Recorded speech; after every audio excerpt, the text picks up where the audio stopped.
होता है, अक्सर सुनने में भी आया है, लेकिन हैदराबाद के हरिप्रसाद को सच बोलने की सजा मिली है।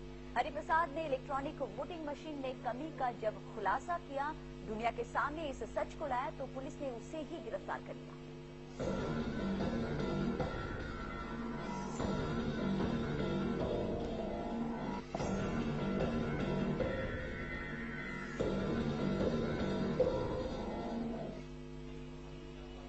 ये वो मशीनें हैं जिनकी बदौलत इस देश की जनता ने अपने नेताओं का चुनाव किया है, लेकिन कोई चाहे तो इन मशीनों से झूठ भी बुलवा सकता है।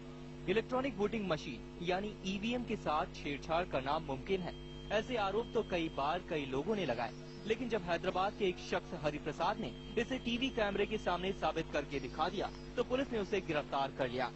एक गवर्नमेंट ऑफिसर जो चाहता था कि ये एक्सपोज किया जाए, उसने एक मशीन इनको दी है और बहुत उसने अच्छा काम किया है।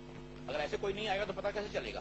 अगर सब गवर्नमेंट ऑफिसर गवर्नमेंट को सपोर्ट करेंगे, नहीं ये पता नहीं चलना चाहिए किसको, तो कैसे चलेगा? हरिप्रसाद पर आरोप लगाया गया है कि उसने इलेक्ट्रॉनिक वोटिंग मशीन की चोरी की है, लेकिन चोरी तो काफी पहले ही हो चुकी थी। हरिप्रसाद की गिरफ्तारी तब हुई जब उसने इन इलेक्ट्रॉनिक मशीन के साथ की जा सकने वाली छेड़छाड़ का भंडाफोड़ किया। मैं दावे से के साथ कहता हूँ 100% ये होगा। सभी इलेक्शन मशीन में तो नहीं करेंगे, पर कुछ इलेक्शन मशीन में करेंगे, तो उसमें से क्या होता है, काफी हजारों वोट एक पर्टिकुलर कैंडिडेट को जा सकते हैं। ये सच बोलने की सजा है जो हरिप्रसाद को गिरफ्तार कर लिया गया है, लेकिन जिस सच का खुलासा हरिप्रसाद ने किया है, वो सच अभी तक सरकार को दिखाई नहीं दे रहा, या यूँ कहें वो इसे देखना ही नहीं चाहती। विशाल सिंह के साथ न्यूज डेस्क TV9। और इसी पर चर्चा के लिए इस वक्त हमारे साथ जुड़े हैं आरटीआई एक्टिविस्ट फिरोज मीठी गोलवाला, और उन्हीं से बातचीत करेंगे। फिरोज जी, सच्चाई आपने देखी कि हरिप्रसाद को सच बोलने की सजा मिली है, क्या ऐसे में आपको लगता है कि बाकी जो आरटीआई एक्टिविस्ट है वो इस तरह का सच अगर सामने लाना भी चाहते हैं तो इस मामले को देखकर चुप बैठ जाएंगे? बात सिर्फ आरटीआई एक्टिविस्टों की नहीं, मैं वैसे आरटीआई एक्टिविस्ट हूँ नहीं, मैं बेसिकली पॉलिटिकल सोशल मूवमेंट से जुड़ा हुआ हूँ। सवाल हमारे पूरे डेमोक्रेटिक सिस्टम का है, हमारे पूरे राजनीतिक व्यवस्था है कि अगर इलेक्शन जिस प्रकार से अंडरमाइन हो जाएंगे तो हमारी पूरी लोकतंत्र की बुनियाद आज हिलती हुई दिख रही है। आज हरिप्रसाद इस देश के लिए उन्होंने बहुत बड़ा नेक काम किया है, एक हीरो है हमारे समाज के, मगर जिन नेताओं की और जो करप्ट ब्यूरोक्रेसी का उसने जो पर्दाफाश किया, उसकी सजा आज हरिप्रसाद को मिल रही है।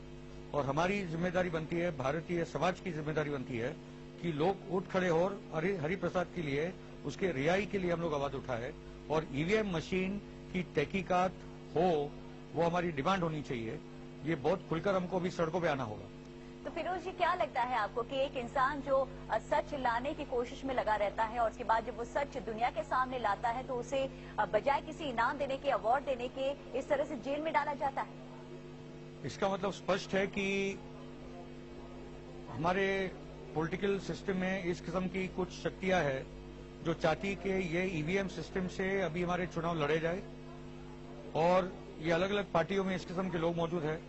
मगर सबसे बड़ा खतरा है कि अगर कांग्रेस और बीजेपी के नेता आज, अगर जो सबसे तो बड़ी पार्टी, अगर वो चुप बैठे हैं तो कहीं ना कहीं उनके लीडर इसमें शामिल है, और उसके साथ कि सीबीआई के माध्यम से जो बाकी के जो लीडरों को करप्शन के केस में फांस कर उनको जो चुप बिठाया जा रहा है, तो इतने बड़े केस पे जब इस देश के राजनीतिक लीडर चुप है तो ये बहुत खतरनाक निशानी है हमारे पूरे लोकतंत्र के लिए। तो क्या लगता है आपको कि इलेक्ट्रॉनिक वोटिंग मशीन जो इससे पहले के चुनावों में इस्तेमाल की जा चुकी है, क्या आप मानते हैं कि उसमें धांधली हुई होगी? अभी तो वैसे लग रहा है, अगर वो नहीं होता तो हरिप्रसाद आज जेल में नहीं होते। और हमारा डिमांड पहले से रहा है कि along with electronic voting machine एक पेपर वोटिंग भी होनी चाहिए, ताकि जहां भी ऐसा लगे कि एक कंटेस्टेड